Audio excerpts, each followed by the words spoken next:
dulu. Insyaallah Bapak Ibu sekalian, waktu dan tempat kami persilakan kepada Habib untuk menyampaikan materi rutin yang sudah kita sepakati dalam materi sebelumnya. Kami persilakan.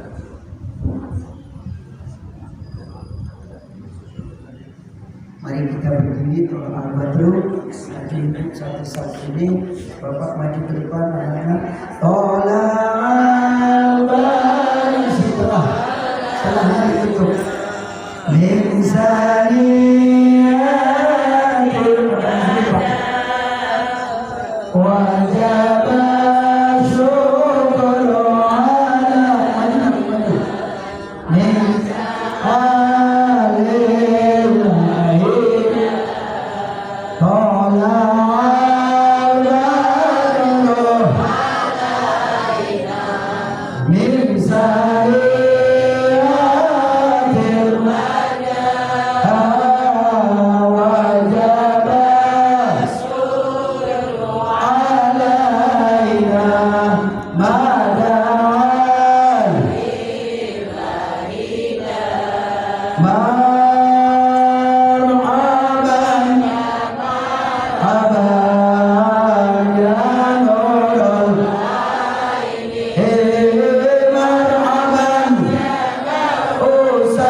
Assalamualaikum warahmatullahi wabarakatuh. Waalaikumsalam warahmatullahi wabarakatuh. Kurang kompak ibu-ibunya. Assalamualaikum warahmatullahi wabarakatuh. Waalaikumsalam warahmatullahi wabarakatuh. Alhamdulillahirabbil alamin. Wassalatu wassalam ala sayyidil mursalin sayyidina wa maulana Muhammadin wa ala alihi wa sahbihi wa man tabi'ahum bi ihsan ila yaumiddin, amma ba'du. Faqala Allah ta'ala fil Qur'anil Karim, a'udzu billahi minasy syaithanir rajim. Bismillahirrahmanirrahim. Zaharal fasad fil barri wal bahri bima kasabat aydin nas. Shadaqallah wa shadaqa rasuluhul karim wa nahnu ala dzalika minasy syahidin asy-syakirin walhamdulillahi rabbil alamin. Ya Allah, kita ini termasuk orang-orang pilihan. Kalau kita masuk akabri di tes, kita ini lulus semua. Kalau kita ikut ujian akpol atau akabri, ini kita lulus semuanya. Kenapa saya katakan lulus semuanya? Karena orang yang hadir di dalam majelis ilmu itu orang-orang pilihan. Jadi bapak ibu ini sekarang itu dipilih oleh Allah khusus.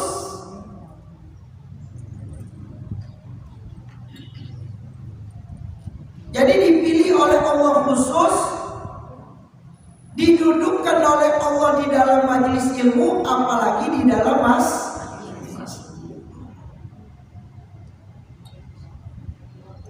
Nah, maka saya berdoa mudah-mudahan kita termasuk orang-orang yang bersyukur. Yuk sama-sama kita mengucapkan alhamdulillah. Alhamdulillahirabbil.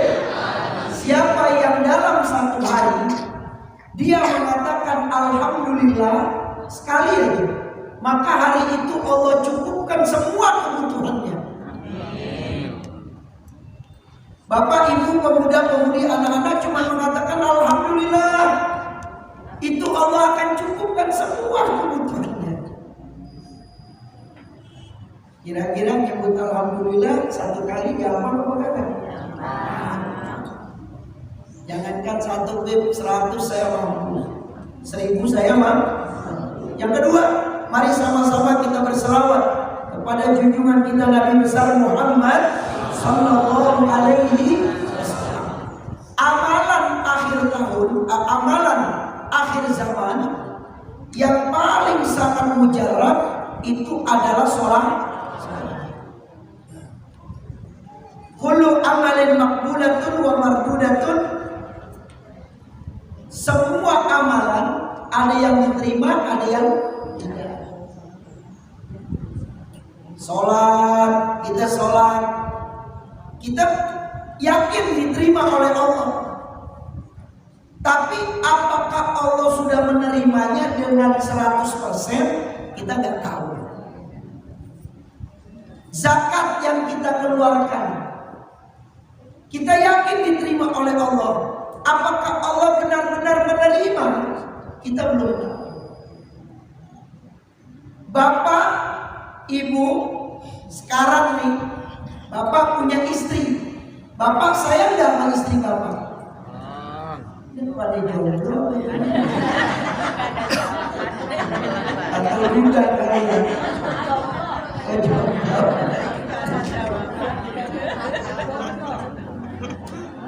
Bapak bilang sama istri bapak, saya sayang kamu, tapi tuh istri udah sayang apa belum sama kita? Nggak tahu. Ibu sayang nggak sama suami? Oh, berarti tanggal muda. Jadi kalau melihat suaminya nanti ke 100.000. Ya. Kalau tanggal muda berarti sayang sama abang. Kalau nggak tanggal muda nggak sayang. Nggak boleh begitu. Ya nggak boleh. Itu sayangnya karena dunia. Tapi kita yakin istri kita sayang sama kita. Tapi kita nggak tahu isi hatinya. Tapi amalan sholawat itu pasti diterima oleh Allah. Nggak diragukan. Kita yakin sholawat kita diterima oleh Allah. Tapi Allah memastikan sholawat yang Anda baca aku akan balas. Karena Allah juga ikut bersolat. Yang selanjutnya setelah kita bersyukur memuji Allah dan kita berselawat, yang sama-sama kita muliakan ayahanda kita Bapak Haji Hariri, mudah-mudahan sehat walafiat. Ini juga istrinya, ya kita doakan juga, dan begitu juga yang lainnya bapak-bapak semua jamaah pengurus Masjid Nurul Amal.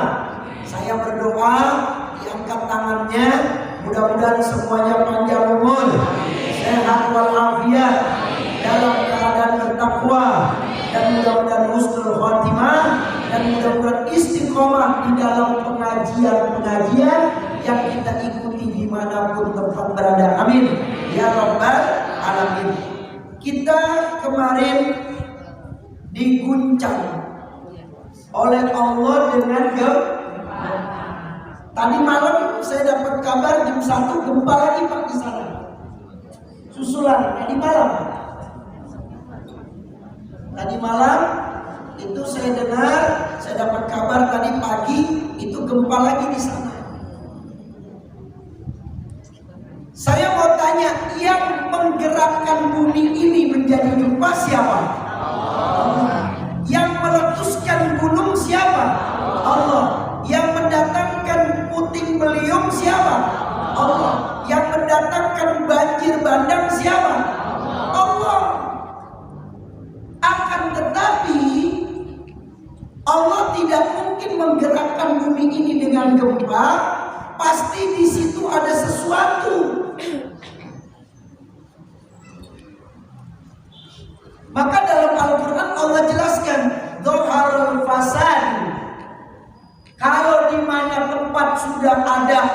fasad, sudah ada kerusakan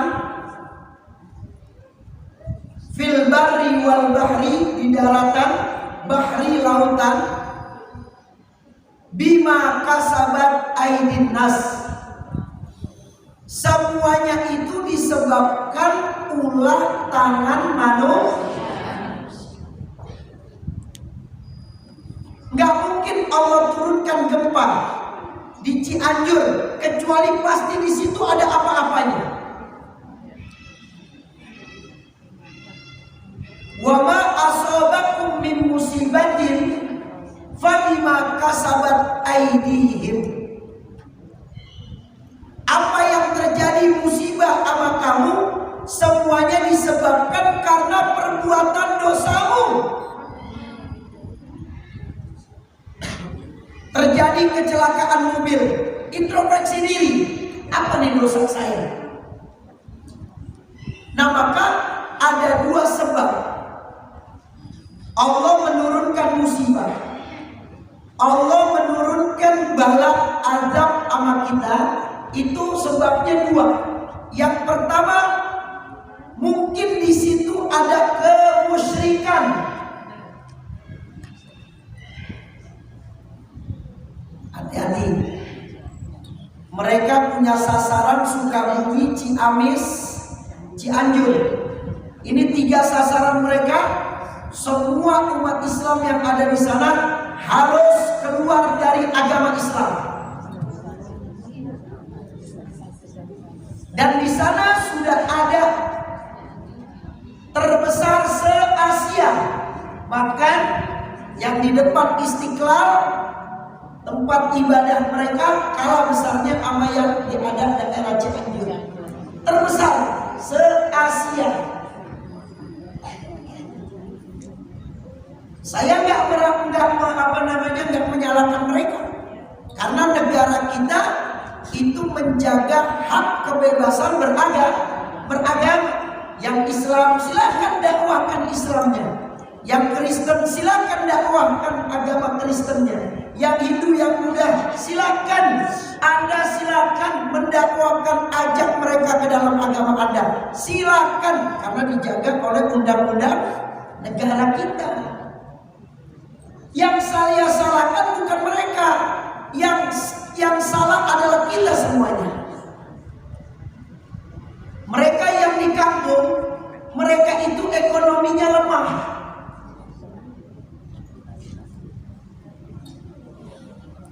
Sekarang ustadz-ustadz yang ada di Sukabumi, yang ada di Ciamis, yang ada di Cianjur, mereka butuh bantuan dari kita. Mereka bilang saya gak cukup untuk mengajar agama saja. Mereka mau ngaji, tapi ada kekuatan di situ, yaitu ekonomi, yang bisa memberikan sama mereka semangat untuk ngaji. Nah, maka itu ini salah kita semuanya. Kenapa saya katakan salah kita semuanya? Karena kita nggak mau membantu mereka dengan ekonomi. Hati-hati, dalam Islam ekonomi nomor 1, Bu. Yuk kita lihat, ketika peristiwa hijrah Nabi dari Mekah menuju kemana? Ke Madinah. Itu Nabi masuk ke Madinah, baru sehari, apa yang ditanya oleh Nabi? Bagaimana perekonomian di Madinah? Itu pertama yang ditanya sama Nabi. Setelah Nabi mendirikan Masjid Quba. Jadi pas Nabi sampai di Madinah, Nabi diminta, ya Rasulullah, mampir ke rumah saya, tidur di rumah saya aja. Yang ini juga minta di rumah saya aja ya Rasul. Udah saya siapin kamar, udah saya siapin ini dan sebagainya. Bingung Nabi. Bukan Nabi bingung, artinya kalau Nabi condong atau pergi ke rumah satu, contoh, saya masuk kampung sini, kata Pak Haji Hari ribet, tinggal di rumah saya aja, mampir di rumah saya saja. Bapak kita, Pak Yusrianto, Pak RW, Beb, ke rumah saya aja, saya Pak RW sini. Tahu-tahu saya ke rumah Pak RW. Udah ke rumah Pak RW aja deh. Pasti Haji Hariri ayahanda kita, kenapa Habib ke Pak RW ya? Kenapa enggak ke saya ya? Ada perasaan iri. Begitu juga Nabi masuk Madinah ditawarin sama semua sahabat. Nabi takut kalau saya pergi ke satu orang ini pasti yang lainnya ingin. Akhirnya kata Nabi, ntar dulu, biar saya lepas kontak saya. Di mana dia berhenti, di situ saya akan tinggal. Dilepas sama Nabi kontaknya, dia jalan. Tahu-tahu Nabi kontaknya berhenti di situ. Akhirnya Nabi langsung bangun masjid di tempat itu, peletakan batu pertama, namanya Masjid Quba. Masjid yang pertama kali dibangun sama Nabi adalah Masjid Quba di Madinah. Udah sehari Nabi tanya, kamu belanja di mana? Di pasar ya Rasulullah. Siapa yang dagang di pasar? Orang-orang Yahudi ya Rasul. 99% perekonomian dikuasai sama orang-orang Yahudi dan Nasrani. Kita orang Islam beli sama mereka. Kata Nabi, kalau begini kita gak maju nih. Dikumpulin anak-anak laki semuanya, bapak-bapak, pemuda-pemuda, semua dikumpulin di dalam masjid. Saya minta sama Anda semuanya, tolong selama 3 bulan jangan sholat di rumah. Semuanya 5 waktu sholat di dalam masjid berjamaah. Karena perintah Nabi, semuanya sholat berjamaah di masjid. Satu sama lain saling mengenal. Betul apa betul? Ini kita sebulan sekali aja alhamdulillah nih. Udah saling mengenal satu sama lain. Yang ibu dengan ibu ini, yang bapak dengan bapak ini, saling mengenal. Ini sebulan sekali. Bagaimana 3 bulan berturut-turut, pasti rasa persaudaraannya begitu kuat. Udah 3 bulan, kata Nabi, tolong, Anda sudah saling mengenal, ambil satu orang jadikan saudara dekat untuk Anda. Contoh, saya dengan Pak Haji Hariri, ini kita udah 3 bulan nih, saya jadikan Pak Haji Hariri ini saudara saya. Pak RW cari Pak Hekel.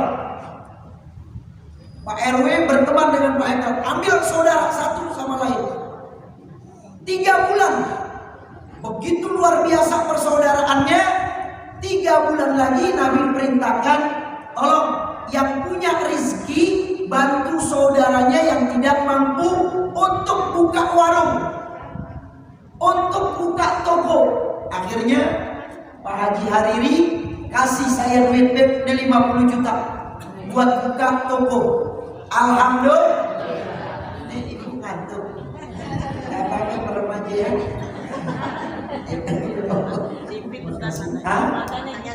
Matanya sipit. Alhamdulillah. Ibu-ibu masya Allah husnuzon, berbaik sangka. Kalau saya istighfar. Astagfirullah. Mama, masya Allah sehat ya Bu ya. Mudah-mudahan nanti bisa umroh mahal. Tapi mau berangkat lagi tanggal 8 Januari. Yang mau ikut sama saya silakan 13 hari. 13 hari, bintangnya bintang 5. Di Madinah 6 hari, di Mekahnya 7 hari. Jadi 13 hari. Terima kasih. Ya. Jadi 13 hari. Ini Bapak mau ikut apa enggak nih?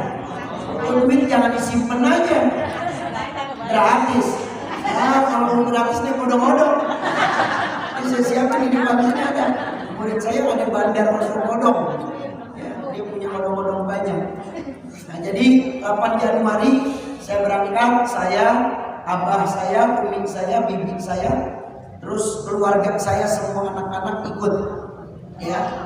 Nah, jumlahnya sekarang udah hampir 138 yang ikut. Nanti ada kiai kita juga, Kiai Haji Supran Makmun. Nah, beliau yang mimpin juga di dalam rombongan tersebut. Nah, jadi kalau ada yang mau ikut, nah, silakan bisa langsung daftar kepada saya, bisa komunikasi dengan ayah. ayahanda kita Bapak Haji Hariri. Ya, silakan. Kita lanjutkan ya, insya Allah. Mudah-mudahan ibu-ibu bisa haji dan umroh. Amin. Insya Allah ibu berangkat udah haji. Belum? Kalau insya Allah ya, biar gak ngantuk ya. Alhamdulillah. Insya Allah pulang dari sini anaknya bilang mama berangkat. Insya Allah. Pesawatnya Saudi ya, Jakarta langsung ke Madinah, nggak pakai transit. Ya, Jakarta Madinah. Jangan pakai transit capek, apalagi udah tua. Iya, ya saya kan udah di atas 60. Ya. Nah, udah perekonomian. Contoh, Pak Haji Hariri, Beb, ini ada 50 juta. Habis buka warung. Pak RW kasih ke Pak Ekal. Kata Pak RW, Ekal ini ada 100 juta. Kamu buka toko. Karena udah saling percaya. Dikumpulkan sama Nabi 3 bulan untuk berjamaah. Saling mengenal satu sama lain. 3 bulan lagi untuk mengambil persaudaraan. Jadikan dia saudara kamu yang dekat. Percayakan dia. 3 bulan lagi untuk memperkuat perekonomian. Haji Hariri percaya sama saya. Nanti 50 juta saya kembalikan. Pak RW percaya dengan Pak Ekel 100 juta. Buka toko masing-masing. Hampir ada 50 toko. Akhirnya semuanya pada waktu itu selama 1 tahun perekonomian dikuasai oleh umat Islam. Toko-toko orang Yahudi dibeli sama kita.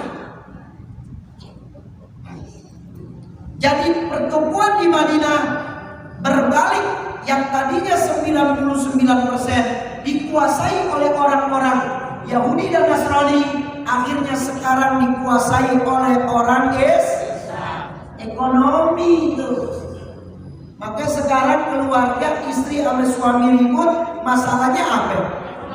Duit. Hati-hati ya. Yang pertama musibah, kata Nabi itu pertama di situ banyak kemusyrikan. Ternyata setelah diteliti banyak orang-orang sana murtad. Gak bisa kita salahkan orang Cianjur, gak bisa. Kenapa? Yang harus disalahkan yang gak kena gempa. Kenapa Anda gak bantu mereka? Malah justru ke orang-orang lain, agama yang lain yang membantu mereka. Kenapa bukan kita? Ya, jadi hati-hati. Kalau di situ sudah ada kemusyrikan, maka Allah akan goncangkan tempat itu. Walaupun di dalam tempat itu banyak orang-orang soleh, banyak orang-orang baik. Al-Imam Al-Ghazali pernah bercerita, ada satu kampung, di dalam kampung itu ada 18.000 ulama. Ada 18.000 ulama kiai di kampung itu. Setiap hari ibadahnya luar biasa. Setiap hari ada dari ulama itu yang sehari mengatakan Al-Quran. Tapi kenapa Allah balik daripada kampungnya? Hancur, luluh lantas semuanya. Semua 18.000 ulama ditelan oleh bumi. Ternyata di situ ada satu orang pemuda dan satu orang pemudi. Mereka berzina, mereka berbuat maksiat. Ulamanya yang 18.000 diam 1.000 bahasa. Mereka sibuk dengan ibadahnya, mereka sibuk dengan bacaan Al-Qurannya, mereka sibuk dengan tahajud, mereka sibuk dengan sholat-sholat sunnahnya. Tapi mereka tidak memperhatikan masyarakat. Jadi hati-hati. Kalau ada kemaksiatan, kata almarhum Kiai Haji Zainuddin MZ, yang mabok lo, yang judi lo, yang apa lagi? Yang berzina lo. Kalau datang gempa, yang kena gue juga. Kan biasanya orang begitu tuh, maaf deh, jangan melakukan kemaksiatan. Maaf Pak, yang bermaksiat saya. Oh Bapak yang repot. Betul, yang mabuk kamu, yang berzina kamu, yang berjudi kamu. Tapi kalau datang gempa yang kena gue. Hati-hati Pak. Itu 18.000 Pak, ulama, ahli ibadah semuanya. Tapi dibalikkan oleh Allah itu bumi. Ternyata setelah dikumpulkan, itu yang masih hidup, itu ulamanya meninggal semua.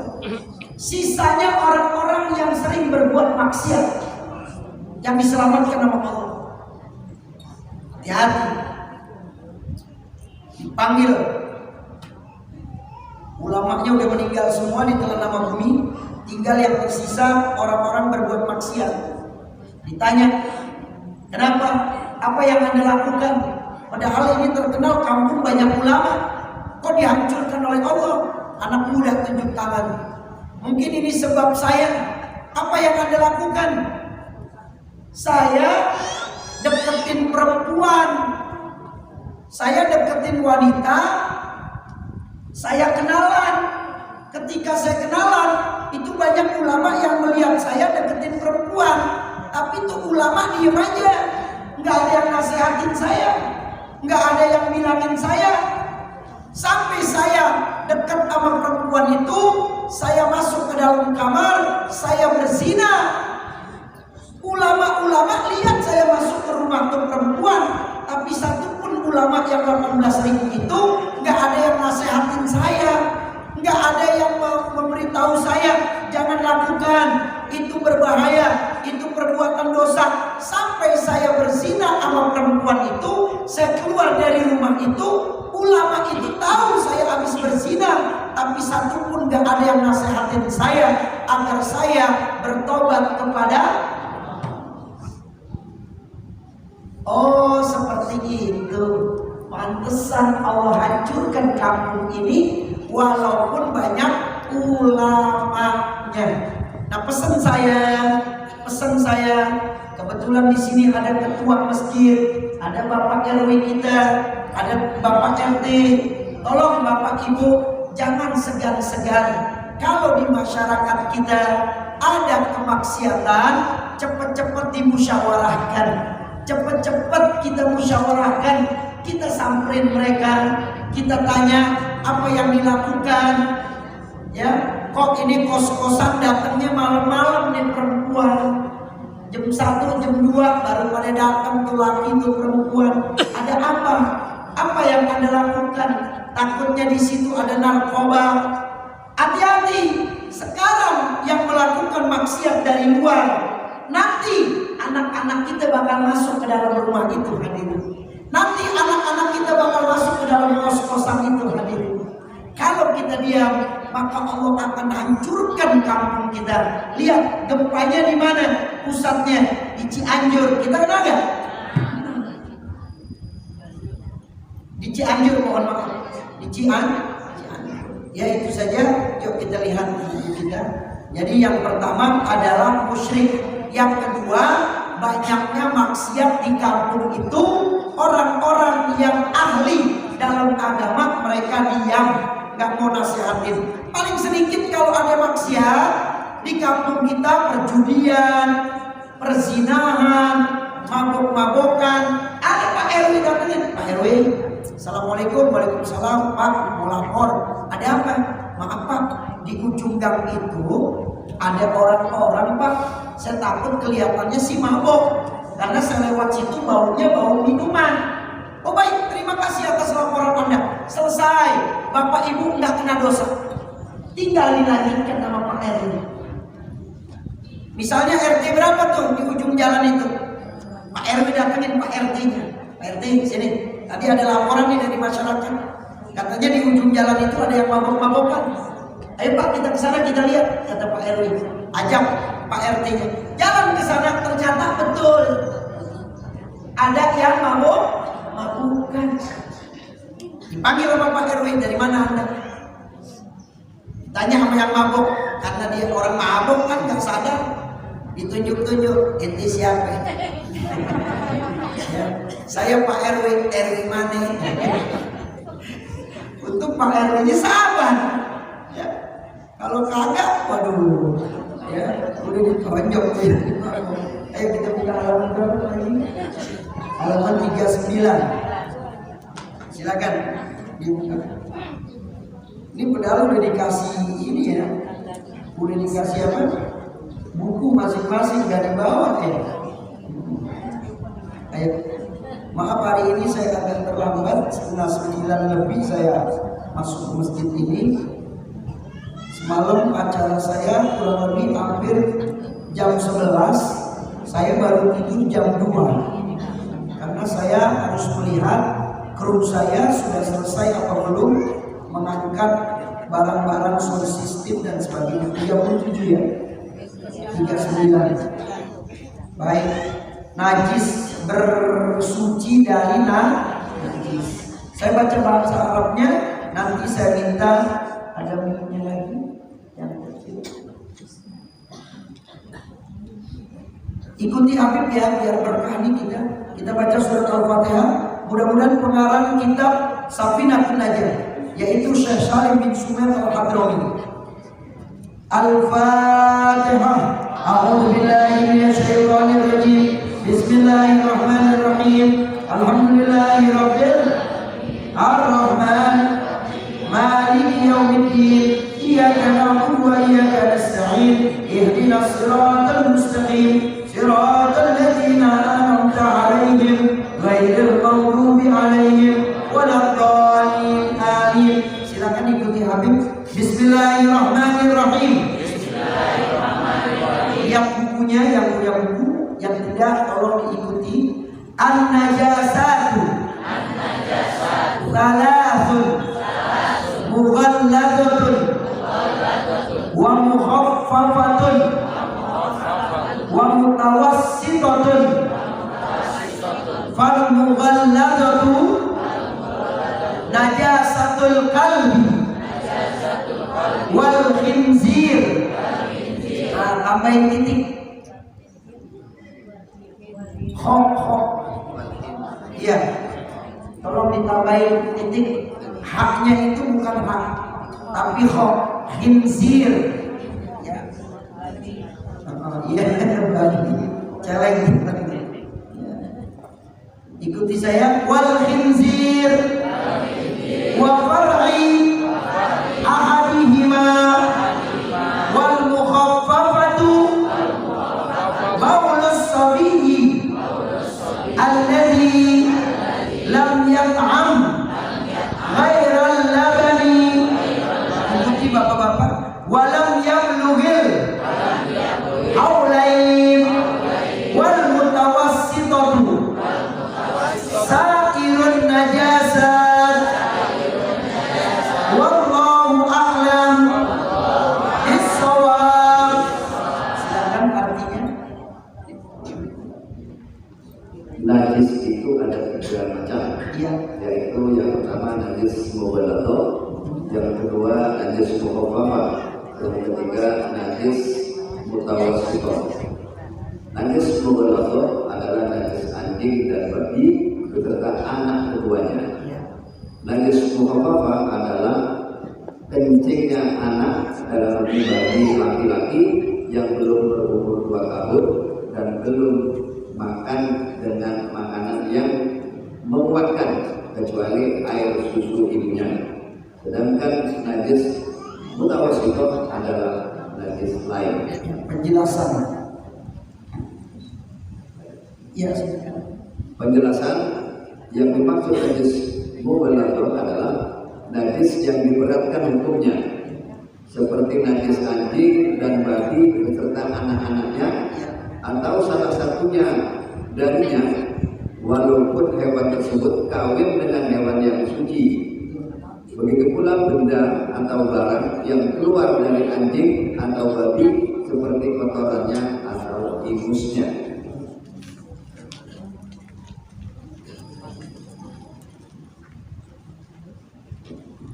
Najis mukhaffafah artinya najis yang diringankan hukumnya. Contohnya adalah najis dari air kencingnya anak bayi laki-laki yang belum berumur 2 tahun dan bayi tersebut belum makan dengan makanan lain yang dapat memakan kecuali makan atau minum air sucinya. Najis mutawasito artinya najis tengah-tengah antara najis mughalladah dan mukhafafah. Maksudnya adalah najis biasa, yaitu selain najis mughalladah dan mukhafafah seperti air kencingnya anak perempuan dan orang banci walaupun belum mencapai umur 2 tahun, dan air kencingnya anak laki-laki kecil yang sudah diberi makanan, dan semua kotoran hewan lain atau kotoran anjing. Ya, wallahu a'lam. Jadi najis ada 3. Ikuti saya. Mukhaffafatun, najis mukhaffafah, najis mutawassithah, najis mughalladah. Nah, jadi ada 3. Jangan anak kita dinamain mutawassithah. Dapat anak perempuan namain aja mutawassithah. Ya. Nah, untuk bilamin. Yuk kita lihat. Najis ada 3. Najis mughalladah. Ini najis yang berat, paling berat, yaitu najis, mohon maaf, hewan anjing dan babi. Babi dan anjing itu nggak boleh, haram, nggak boleh disentuh.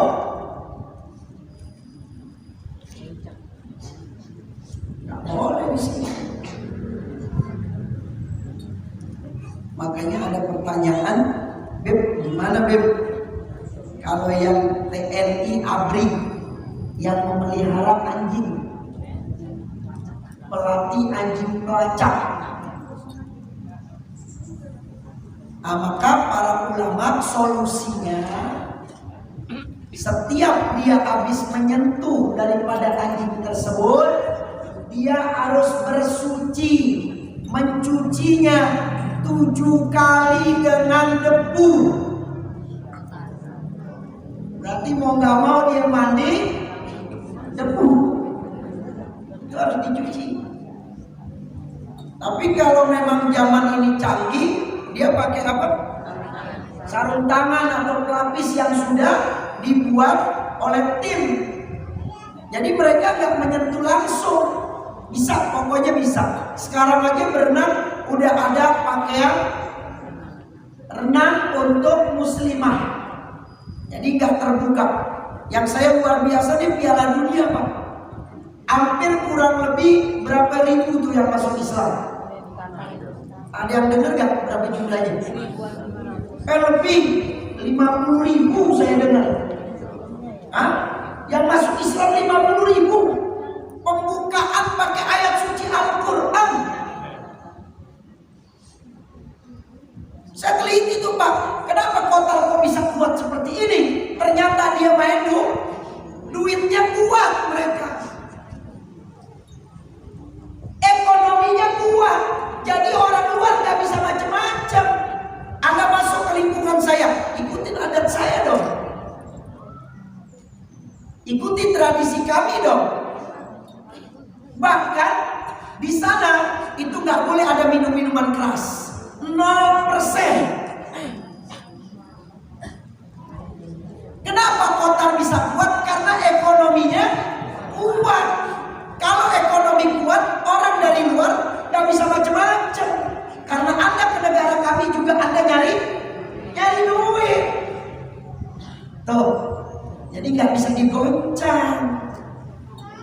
Bahkan ketika waktu zuhur datang, itu sholat di tengah lapangan sepak bola. Saya kemarin dapat postingan video, lagi main enak-enak, lagi seru-serunya, datang azan, berhenti, itu bolanya diambil sama wasit, berhenti dulu semuanya. Masya Allah, ya nggak bisa diatur sama orang lain. Kenapa? Karena perekonomiannya kuat, masyarakatnya, pemimpinnya juga istiqomah. Jangan coba-coba Anda masuk ke negara kami, mengacak-ngacak tradisi kami. Anda masuk ke negara kami, ikutin aturan yang ada di negara kami. Jangan bawa aturan negara Anda ke negara saya. Pesawat dari mana tuh? Jerman apa mana? Yang lambangnya LGBT. Iya, yang lambangnya gay. Warna-warni kayak pelangi. Hanya pelangi kita salahin. Karena warna-warni apa? Diteliti ame panitia dari kota, ternyata ada lambang gay. Suruh balik. Akhirnya dia balik pesawat itu ke Qatar, ke Muscat, berhenti di sana, ganti pesawat Oman. Coba lihat hadirin, nggak bisa dikutak-katik hadirin. Qatar ini ekonominya mapan, Qatar ini ekonominya kuat. Oh, Anda silakan mengadakan Piala Dunia di tempat saya, silakan. Tapi syarat ikuti aturan yang ada di negara saya. Itu perempuan-perempuan yang nonton, yang biasanya maaf ya, mengumbar auratnya, itu nggak boleh. Bahkan mereka di sana ada pergerakan orang-orang yang non muslim itu dipakein jilbab. Sallu ala Muhammad. Mudah-mudahan insya Allah kita bisa seperti negara Qatar. Amin. Ya Rabbal Alamin. Ketika main bola, mereka azan, mereka sholat semuanya. Jangan sampai terjadi di mana, Surabaya, di mana, di Malang, Kanjuruhan. Itu saya berpikir itu jutaan orang yang hadir nonton bola. Saya berpikir pada sholat maghrib apa kagak apa isya tuh. Itu yang saya berpikir, Pak. Itu kan yang nonton hampir 90% orang Islam. Maka Allah turunkan bala musibah. Hampir kurang lebih 100 berapa itu yang meninggal tuh. Ya, nah itulah. Jadi hati-hati. Kalau urusan agama jangan dibakal main. Apapun, Anda lagi pernikahan, waktu sholat. Habib kalau nggak salah udah pernah cerita di sini. Ada pengantin kejadian di Mesir ini, dan ini fakta. Kata ibunya, nanti pas maghrib sama isya itu banyak tamu. Kamu jangan sholat ya. Itu dandanan mahal.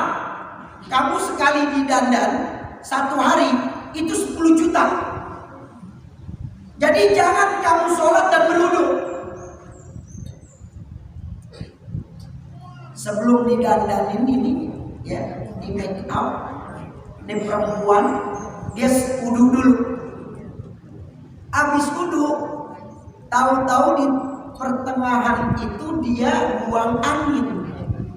Kan mau nggak mau batal, dia harus berwudu. Kata ibunya, jangan sampai itu make up atau bedak yang ada di muka kamu hilang disebabkan itu. Jangan sholat, nanti aja. Gak peduli sama orang tua. Karena di dalam hadis dikatakan la ta'ata li makhluk. Kita gak boleh taat sama makhluk. Walaupun dia orang tua kita menyuruh untuk berbuat maksiat, gak boleh kita taat. Walaupun dia orang tua kita. Nah, sini lah. Itu jamu tetangga banyak. Kamu yang ayah. Kalau ayah kegedean badan, terkelihatan.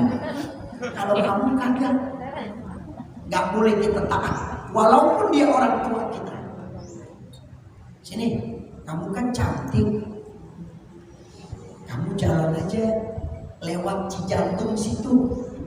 Apa namanya, Geraha. Kamu keliling aja 2 kali. Ntar kalau ada yang negor kamu deketin. Kamu ikut. Nanti kamu dapat duit nah. Nih anak ngaji. Maaf ayah.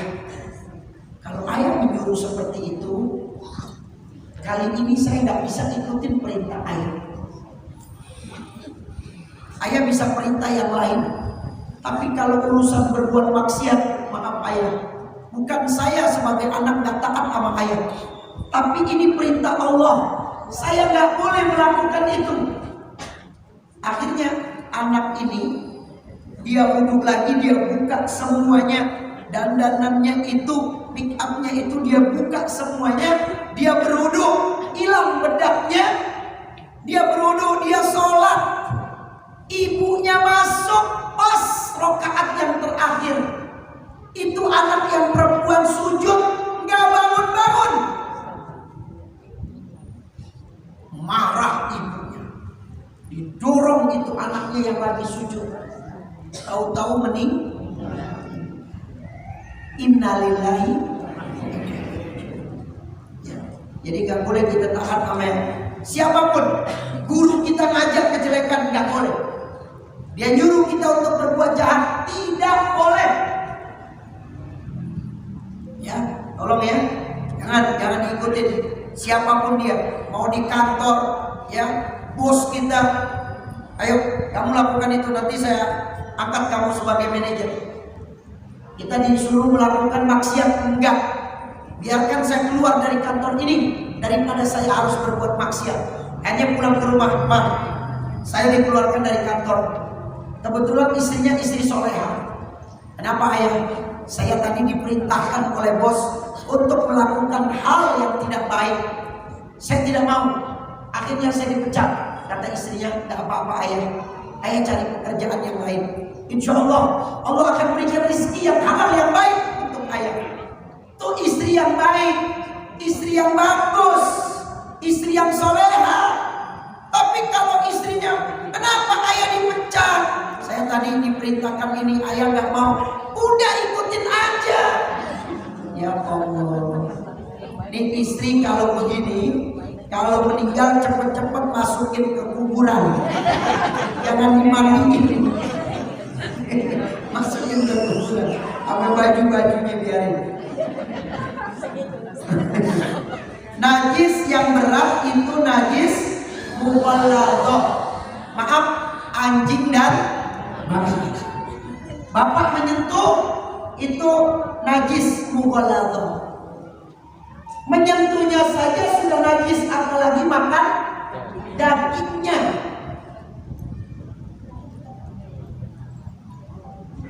Maka hati-hati kalau digundang pernikahan sama non muslim.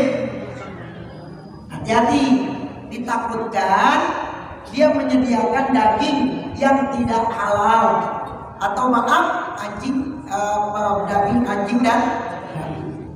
Nah, ini yang pertama. Jadi najis yang berat adalah najis mughalladzah mutlak ya. Jangan pakai nanya-nanya lagi udah. Beb, saya melihara anjing di rumah. Boleh gak? Boleh. Tapi untuk jaga rumah saja. Dan dia harus di dalam kandang. Di kandang kan ada tuh, Bu, maaf Bu, Pak, anjing apa tuh yang dipelihara yang bulunya kayak kucing? Anjing apa tuh? Enggak ada namanya, semua anjing. Kita semua manusia, kan ada namanya. Si Mumun, si Mimir.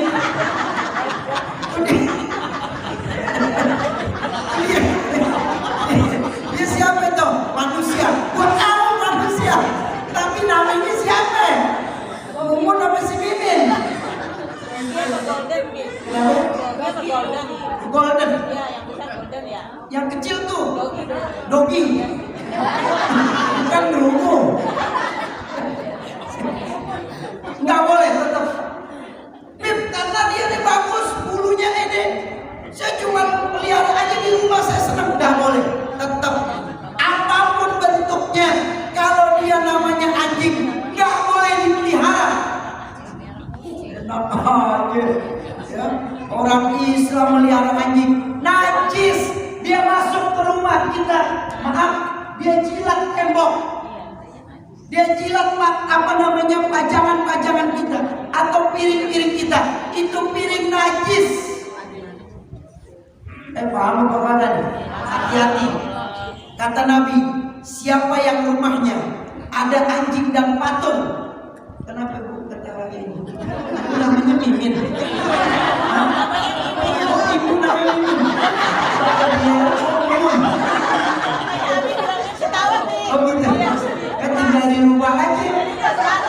jadi mumun. Suaminya maman dia. Oh pas banget ya. Mudah-mudahan berangkat umroh lebih pas. Amal kita pengalaman nanti. Ya. Jadi najis mughalladhah ini mutlak, nggak boleh. Beb, saya cuma pelihara doang karena saya suka sama bulunya itu. Nggak boleh, tetap nggak boleh. Nggak boleh. Maka warga kita yang non muslim, kalau mereka memelihara hewan yang diharamkan oleh Allah, taruh anjing, kasih tahu sama mereka, jangan disuruh keluar itu anjing. Oh, malah dikeluarin. Yang penting jangan masuk ke rumah kita. Jangan masuk ke rumah kita, nggak boleh. Kalau orang non muslim yang cerdas, yang mereka toleransinya tinggi, mereka bisa baca, oh tetangga saya orang Islam, jangan sampai hatinya sakit, jangan sampai mengganggu ibadahnya. Saya aja kalau diganggu saya marah. Dia bilang sama istrinya, mah itu anjing jangan dikeluarin, kesian orang-orang Islam. Ini soalnya anjing najis.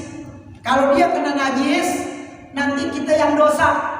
Kotorannya pas depan rumah kita. Jalan. Rezeki. Itu bukan rezeki, bala. Musibah buat kita. Pas kita keluar, mobil kita melindas. Harus dicuci pakai debu. Enggak cukup pakai air. Hati-hati, apalagi kita yang injak. Udah kita injak, loh apa nih? Pakai dipegang lagi. Habis dipegang dicium. Nempel di hidung.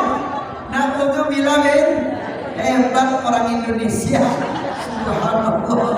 Dia udah tahu itu kotoran pakai dipegang. Udah dipegang dia cium. Hebat orang Indonesia, hebat. Masya Allah. Luar biasa orang luar negeri tahu. Bu, udah buku banyak nih. Iya, jadi udah segini saya ada pernikahan nanti. Ada acara pernikahan di daerah Jalan Siaga, di gedung kepolisian, ya di Kalibata, ya di Jalan Siaga sana itu ada komplek atau gedung polisi. Nah, di situ ada saudara saya menyewa untuk pernikahan. Nah, pernikahannya sekitar jam 10.15. Jadi saya minta maaf yang sebesar-besarnya. Najisnya mohon maaf, najis yang berat aja dulu. Ada pertanyaan nggak tentang najis yang berat? Ya apa-apa. Ya nggak apa-apa. Satu, iya Bapak. Ya waalaikumsalam warahmatullahi wabarakatuh. Itu kalau anjing itu kan suka berak di jalan. Anjing ini suka berak di jalan. Kan suatu saat kena hujan. Bisa Merambah kemana-mana. Pertanyaannya, masa harus sampai yang ngambilin? Pertanyaannya kalau kita injak, kalau kita tahu najis. Tapi kalau nggak tahu, nggak dosa. Kan dalam Islam kalau kagak tahu kagak dosa. Tapi kalau kita tahu itu kotoran anjing, dosa. Ya, artinya walaupun air itu percikan dari kotoran itu, kalau kita yakini itu adalah air yang melintas dari kotoran itu, kita yakin itu pasti air bekas eennya guguk. Bekas eennya guguk, kita yakin, Bapak yakin itu adalah air percikan dari anjing itu najis. Harus dicuci 7 kali, nanti ada cara membersihkannya. Saya belum sampai ke sana. Sekarang kita membicarakan masalah najis saja. Maka perlu dihimbau Pak. Walaupun di komplek kita, saya yakin orang-orang non-muslim itu mereka cerdas, mereka pintar, dan mereka tahu bahwasanya guguk itu nggak boleh. Ya masa kita harus nyalain anjing? Kan nggak mungkin. Ini kurang ajar si anjing nih. Ngapain ke rumah gue? Ngedeketin pagar lagi. Udah ngedeketin, dia angkat kakinya satu.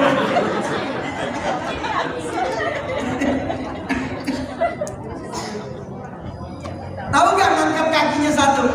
Ngapain Pak? Olahraga, senam.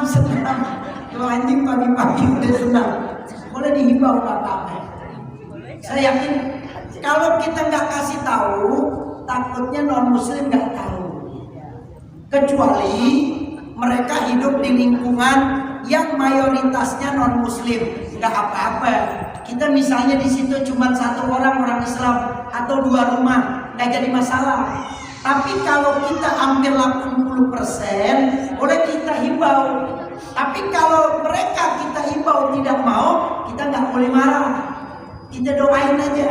Kalau enggak, kita ambil anjingnya, kita buang. Ya harusnya kita bilangin yang ngerti, betul nggak? Manusia kan punya akal, betul? Anjing punya akal nggak? Nggak punya. Ambil karung, masukin, bawa ke Cianjur sana. Iya. Kenapa Bu? Anjingnya besar, cari racun. Sampai susah aja. Kita besar bisa ketipu. Ya, udah di ini aja, dihipnotis tuh anjingnya. Nah, biar lari ke Kali Ciliwung sana. Biar nyasar di belakang. Ya. Enggak dosa. Diracun enggak dosa. Ya, enggak dosa. Habib yang tanggung jawab dunia wal akhirat. Enggak ada. Ya.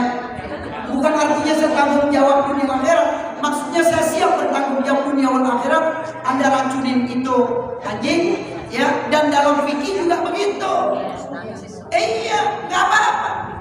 Tapi dengan syarat, Anda harus kasih tahu orang itu. Enggak. Ya udah, kalau Anda sekarang udah kasih tahu Pak RT-nya, Pak RW, tolong dong Pak RW, itu anjingnya genit banget. Ke rumah saya masuk ke dalam, saya udah sambit balik lagi. Dasar tuh anjing genit. Tolong dong Pak RW kasih tahu yang punya hewan. Saya yakin Pak, orang-orang non muslim di negara kita itu lebih toleransi ketimbang di negara-negara lain. Benar, saya yakin dia punya kekuatan sayang sama kita karena sebangsa dan setanah air, saling menghormati agama masing-masing. Tapi kalau ibu bapak misalnya, wah ini tetangga gue nih, saya racunin nih anjingnya. Tapi maaf, bapak ibu belum berusaha, belum datang sama dia, belum kasih nasihat. Oh boro-boro Beb, kalau saya yang nasehatin, gak bakal didengerin. Ya cari orang dong. Siapa misalnya tokoh masyarakat, ataupun dia punya pendeta, ataupun dia punya tokoh agama, datangin tokoh agamanya. Maka Pak, saya komplek ini ada salah satu komplek kami memelihara anjingnya kemana-mana, sampai sering masuk ke rumah saya. Ini ada videonya Pak, videonya nih, ini anjingnya masuk ke rumah saya. Kasih unjuk buktinya, kasih unjuk faktanya. Jadi kita gak menfitnah. Nih Pak, tolong dong Pak, nanti kalau Bapak Pendeta memberikan yaitu nasihat kepada warga, tolong dikasih tahu Pak. Mungkin dari pendeta itu bisa menyentuh daripada pengikutnya. Jadi kalau kita langsung, mungkin dia gak bakal dengerin kita. Anjing-anjing saya, iya betul anjing-anjing Bapak, tapi di rumah saya. Ya, nah itu aja ya. Wallahu a'lam bishawab. Ibu-ibu belum nanya nih, cuman ngeracunin doang. Mudah-mudahan tuh racun gak dimakan sama suami. Ya, itu saja. Ini ada tanggalan. Coba Pak bisa ini Pak. Ini alhamdulillah. Saya minum dulu ya. Bismillahirrahmanirrahim.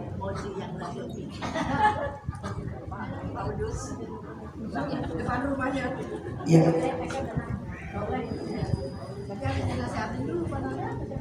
Nah, ini ada tanggalan 2023. Ini guru saya. Ini Profesor Dr. Sayyid Muhammad bin Alawi Al-Maliki. Umur 8 tahun beliau sudah hafal Al-Quran. Beliau ulama Mekah. Tahun 2004 saya ketemu dengan beliau. Ketika meninggal, saya ikut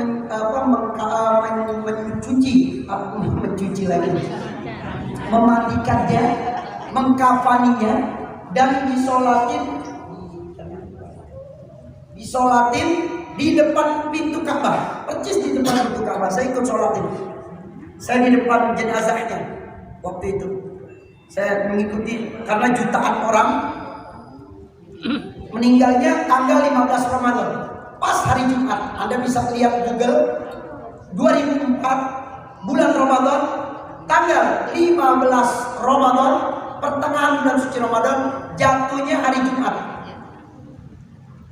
Disolatkan di depan Ka'bah, dikuburinnya di Makkah. Dikuburinnya itu di samping istrinya Rasulullah, Sayyidatul Khadijah. Itu kuburan Sayyidatul Khadijah itu di tembok situ. Ini kuburan beliau. Dekat apa jauh? Gelar profesornya bukan dari satu negara, tapi gelar profesornya dari 41 negara. Beliau ngajar di kerajaan Inggris. S1-nya di Mesir, Al-Azhar, S2-nya di Mesir, S3-nya di Mesir. Dan dapat profesor gelar dari Universitas Al-Azhar Mesir, dapat lagi dari negara-negara yang lain. Di antaranya kerajaan Inggris. Beliau dan murid-muridnya mengajar di kerajaan Inggris. Kira-kira orang bodoh atau orang pintar? Beliau meninggal 15 menit sebelum meninggal, saya ada di samping beliau. Saya disuapin korma. Kebetulan istri beliau dengan istri saya ada kakak. Jadi saya bisa menembus. Artinya saya bisa dekat sama beliau. Nah, mudah-mudahan insya Allah dengan memandang wajah beliau, insya Allah kita nanti di akhirat bersama beliau. Amin. Amin. Ya Rabbal. Ibu nggak kenal tapi Habib kenalin. Habib kenal sama beliau. Nanti di akhirat saya minta sama beliau. Saya panggil, wahai Habib, saya murid Habib. Iya, sini, kamu murid aku. Saya panggil lagi, jamaah Nurul Amal, sini. Ikut Habib, kemana Beb? Alang-alang. Tahu alang-alang? Jalan. Bu, ini beliau bukan sekedar ulama saja. Saya menyaksikan pakai mata kepala saya sendiri. Saya lihat beliau punya prinsip, orang yang masuk ke dalam rumahnya nggak boleh keluar kecuali di kantongnya udah ada $500. Ada gak ulama yang begitu? Gak ada. Ibu juga kagak. Anaknya datang nggak dikasih apa-apa. Biarin anak-anak yang ngasih gue. Jangan gue yang ngasih anak-anak. Jangan, kita harus gengsi bu. Datang anak kita yang kasih. Jangan dia yang kasih. Mama insya Allah cukup nak. Ayah insya Allah masih ada uang. Kalau dikasih sama anak jangan ditolak. Ibu so kaya lagi, so gengsi. Mah 5 juta. Maaf, mama udah ada tabungan. Ya udah kalau nggak mau kasih Habib. Ikut pengajian Habib dari anak saya. Ya, tapi nggak ada yang begitu jarang. Ini anaknya baru diwisuda 6 bulan yang lalu, dapat gelar doktor dari Mesir. S1, S2, S3-nya di Al-Azhar Mesir. Mungkin sebelum bulan suci Ramadan nanti tahun 2023 beliau akan dapat gelar profesor seperti ayahnya. Ya, ini kemarin saya umroh, saya ketemu beliau, saya ngobrol hampir 2 jam sama beliau. Ternyata beliau juga mengikuti perkembangan negara kita. Subhanallah. Ya, silakan. Nah, ini yang ketiga, lembaran yang ketiga, Habib Abdul Qadir bin Ahmad As-Segaf, ulama Mekah, ulama Saudi. Beliau tinggal di Jeddah. Sebulan sebelum meninggal, beliau sudah tiduran. Ya, udah tiduran di tempat tidurnya, nggak boleh disentuh. Sama dokter bilang, beliau nggak boleh disentuh. Saya bilang sama anaknya, tolong izinkan saya jauh dari Indonesia. Izinkan saya untuk mencium keningnya, pipi kanan dan kirinya. Alhamdulillah diizinkan. Saya bilang sama anaknya yang terakhir, orang Indonesia kan demen foto. Kalau belum difoto kayaknya kagak aci. Dikit-dikit selfie. Ini orang makan keluarga nih, kumpul keluarga, jangan dipegang dulu. Biarin kita mau videoin, taruh di status kumpul keluarga, makan di Mall Cijantung. Padahal cuma teh doang. Taruh status. Ini beliau ulama besar. Menurut riwayat, beliau adalah ketua wali seluruh dunia. Waliullah. Beliau ketuanya seluruh dunia. Namanya Habib Abdul Qadir. Alhamdulillah saya udah mencium keningnya, pipi kanan dan kirinya. Nanti saya akan bersaksi bahwasanya Masjid Nurul Amal semuanya sudah mendengar cerita dari saya dan belajar dari saya dan nyambung kepada mereka semuanya. Insya.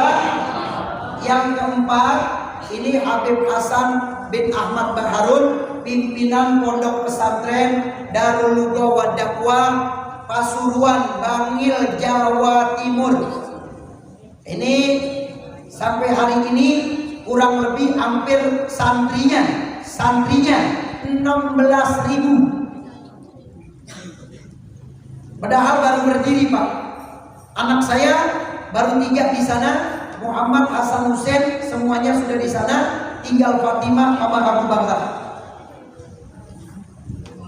Selanjutnya ini Habib Soleh Anggul, yang setiap tahun saya selalu berziarah, udah 15 tahun.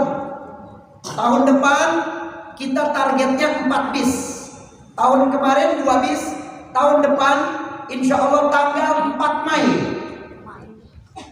10 hari setelah Idul Fitri, nanti saya akan berziarah. Mungkin ada jamaah yang ingin ikut. Tanggal 4 Mei kita berangkatnya, hari Kamis, insya Allah. Mudah-mudahan kita mau perpanjang. Hari ini tanggalan, terima kasih. Ini tanggalan 2023. Bagi yang ingin memilikinya, di situ ada infak untuk anak yatim piatu sebesar 10.000. Harganya berapa, Beb? Harganya 50.000. Dan sebagiannya juga nanti kalau ada keuntungannya, saya akan bantu orang-orang Cianjur dan sekitarnya yang kena gempa. Nah, jadi dari tanggalan ini Ibu sudah berinfak, bersedekah untuk yatim piatu dan duafa. Yang kedua untuk orang-orang yang kena gempa di Cianjur. Kenapa Habib kok foto Habib kagak ada? Saya nggak taruh foto saya taruh foto guru-guru saya agar ilmu yang kita pelajari nyambung kepada beliau. Kalau Ibu kan udah sering ketemu saya, Bapak. Ini belum ketemu. Jadi nanti saya menyambung di akhirat. Saya katakan, wahai Habib, wahai Tuan Guru, mereka semuanya pernah duduk belajar sama saya di Masjid Jami Nurul Amal. Nah, kenapa Habib taruh foto-foto orang alim? Saya terinspirasi dengan hadis Nabi, an-nadru ilal alim ibadah. Kata Nabi, siapa orang yang memandang wajah ulama, orang alim, sama saja dia sedang beribadah. Cuma lihat doang. Ya Allah, tuh Habibnya, tuh Ustadznya, Masya Allah, ya luar biasa. Mudah-mudahan anak saya bisa seperti ulama itu. Dan saya juga, ya Allah. Begitu. Jadi Jadi taruh di rumah, jangan gambar guguk aja ditaruh. Gambar ikan gede banget, ikan koi, fotonya gede, tapi nggak ada foto ulama. Foto yang lain banyak, lagi salaman sama presiden, lagi pakai baju TNI, gede banget. Saya abah saya juga TNI Angkatan Udara, fotonya besar di rumah komik saya taruh besar, tapi saya nggak lupa juga sama ulama. Ada lihat ya Allah, kalau ditanya sama anaknya, "Ma itu siapa?" "Guru mama." Bilang kayak gitu. "Tinggalnya di mana, Ma?" "Di Mekah." "Kamu mama kapan?" Bukan anak kalau nanya detail. "Mama kapan ke Mekahnya?" "Doain ya." Itu aja udah. Insya Allah. Ya kalau ditanya itu siapa? "Guru saya." "Dari mana Anda kok bisa mengatakan itu guru saya?" "Iya, saya berguru dengan muridnya Habib Hamid. Jadi ilmunya nyambung." Silakan. Nanti saya sudah titipkan dengan Pak Haji Hariri dan Bapak Hekel ya, yang ingin membelinya silakan. Yuk kita baca surat Al-Fatihah. Mudah-mudahan insya Allah saudara-saudara kita yang berada di Cianjur dan di tempat-tempat lainnya dan semua relawan, Masya Allah, saya lihat dari pemerintahnya, dari organisasinya, bahkan ada orang yang datang ke sana memang niat tulus pribadi sendiri, berdatangan ke sana untuk membantu, luar biasa. Kita doakan para relawan semuanya, yaitu dari pemerintahan kita, dari organisasi-organisasi, mudah-mudahan mereka dijaga kesehatannya oleh Allah, dan mudah-mudahan mereka dijauhkan dari penyakit. Dan orang yang meninggal dunia diakibatkan gempa bumi kemarin, mudah-mudahan diampuni dosanya oleh Allah, dijadikan kuburannya raudhah min riyadil jannah. Dan yang masih sakit, mudah-mudahan secepatnya diangkat penyakitnya oleh Allah. Ayo yang menyumbang, para donatur yang berinfak, yang bersedekah untuk orang-orang yang kena musibah gempa, mudah-mudahan dibalas oleh Allah berlipat-lipat ganda. Dan Habib berdoa mudah-mudahan semuanya bisa berangkat haji, bisa berangkat umrah, bisa berziarah ke makam Nabi. Al-Fatihah. A'udzu billahi minasy syaithanir rajim. Bismillahirrahmanirrahim. Alhamdulillahi rabbil alamin. Arrahmanir rahim. Maliki yaumiddin. Iyyaka na'budu wa iyyaka nasta'in. Ihdinas siratal mustaqim. Siratal ladzina an'amta 'alaihim ghairil maghdubi 'alaihim waladdallin. Amin. Habib minta maaf kalau ada kata-kata yang tidak berkenan atau yang tidak baik, itu datangnya dari diri saya. Dan apabila ada yang baik, itu datangnya dari Allah. Yuk kita baca kalimat la ilaha illallah. Siapa yang membaca la ilaha illallah dengan ikhlas, dakhalal jannah, dia akan masuk surga. Habib terlebih dahulu diikuti dengan bapak ibu, pemuda-pemudi, anak-anak. Qala Rasulullah sallallahu alaihi wasallam, afdalu ma qultu ana wan nabiyuna min qabli, la ilaha illallah.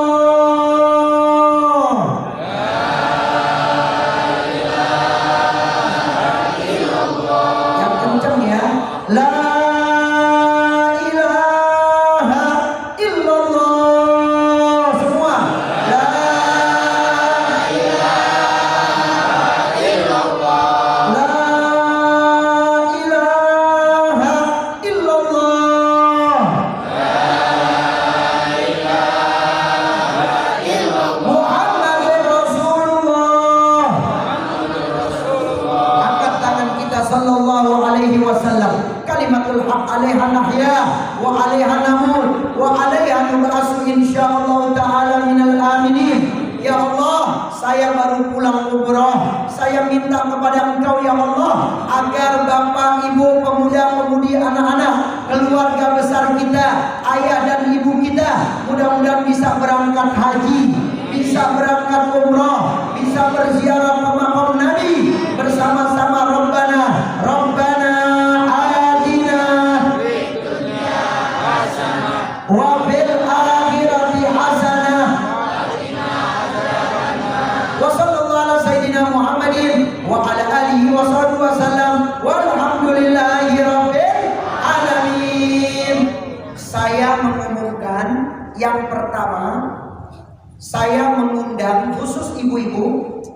ya Pak, Maulid ibu-ibu, kaum ibu, tanggal 17 Desember. Nanti undangannya saya berikan kepada orang tua kita, ayahanda kita, Bapak Haji Hariri, tanggal 17 Desember. Yang mengadakan acara yaitu kerjasama dengan majelis taklim saya, yaitu Majelis Taklim Kaum Ibu As-Sakinah. Pimpinan saya punya kakak kandung saya, Ustazah Sarifah Khadijah. Tempatnya di mana, Beb? Waktunya hari Sabtu, tanggal 17 Desember 2022, jamnya pagi, jam 7 sampai jam 11. Tempatnya di Asrama Haji Jakarta Timur. Ibu bisa diantar sama suaminya, nanti suaminya bisa sholat duha di masjid. Habis sholat duha bisa ke warung kopi, ngopi sambil nunggu yang tercinta, yang tersayang, sampai selesai pengajiannya jam 11. Undangan khusus untuk ibu-ibu, kaum ibu, yaitu jamaah Masjid Nurul Amal, tanggal 17 Desember. Insya Allah nanti Habib ada juga di sana, karena saya juga ketua panitia. Cuman saya nggak masuk ke gedung, saya nggak ceramah, karena khusus ibu-ibu. Karena itu permintaan umi saya dan permintaan saya punya kakak Ustazah Sarifah Khadijah. Ibu siap hadir? Insya Allah. Yang kedua, yang ingin memiliki tanggalan silakan ke Bapak Haji Hariri. Hari ini sudah saya siapkan kurang lebih ada 100. Kalau memang kurang nanti masih ada di mobil saya, tinggal 50 lagi. Saya nyetak 2000, seminggu udah habis, alhamdulillah. Dan yang ketiga, bagi jamaah yang ingin ikut umroh dengan saya, tanggal 8 Januari 13 hari. 13 hari. Ya, 13 hari. Beb, saya nggak bisa ikut, saya pengen badal umroh saja. Boleh. Kemarin saya umroh, itu yang badal umroh ada 10 orang. Nah, jadi bagi bapak ibu yang ingin membadalkan ayah dan ibunya yang sudah meninggal dunia, atau kakek dan neneknya, atau yang sakit orang tuanya pengen dibadalkan, silakan badal ke saya, WK saya, atau kepada ayahanda kita. Ini yang dapat Habib sampaikan. Kurang dan lebihnya mohon maaf. Jangan ada yang pulang karena lontong udah nunggu sampai ketan. Ya, itu saja dari saya. Saya nggak salam-salaman sama bapak karena saya mau menuju ke kantor dulu, ke sana minum dulu dikit, nyobain lontong. Ya, itu saja dari saya. Hadanallahu wa iyyakum ajmain. Sampai ketemu di minggu yang keempat di akhir bulan Desember, dan kita juga akan berpindah tahun 2022 menuju tahun ke 2023. Assalamualaikum warahmatullahi